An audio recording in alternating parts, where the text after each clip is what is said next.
बांग्लादेश के चटगांव हिल ट्रैक्ट्स के मूल निवासियों की एक क्षेत्रीय राजनीतिक पार्टी जन संहति समिति ने आज चटगांव हिल ट्रैक्ट को भारत का अभिन्न अंग घोषित किया है। जन संहति समिति के प्रवक्ता श्री करुणालंकार भिक्खू उर्फ मोनोगीत जुम्मा ने आज सीएसटी को भारत का अभिन्न अंग घोषित किया।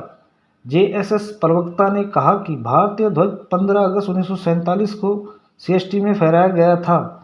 यह भारत का अभिन्न अंग है। इसे रेड क्लिफ कमीशन ने पाकिस्तान को दे दिया था और उस ऐतिहासिक गलती को अब भारत का अभिन्न अंग बनाकर सुधारा जाना चाहिए।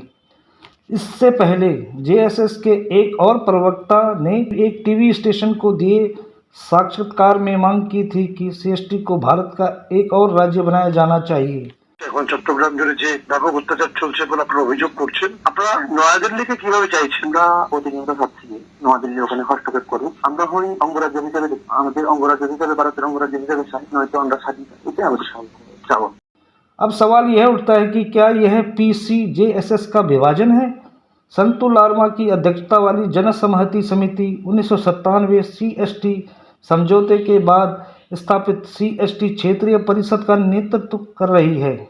बांग्लादेश में पीसीजेएसएस नेता नियमित रूप से सीएसटी में सुरक्षा स्थितियों पर मुख्य सलाहकार डॉक्टर मोहम्मद यूनिस से मुलाकात कर रहे हैं और उन्हें जानकारी दे रहे हैं, जबकि इसके प्रवक्ता ने आज सीएसटी को भारत का अभिन्न अंग घोषित किया है।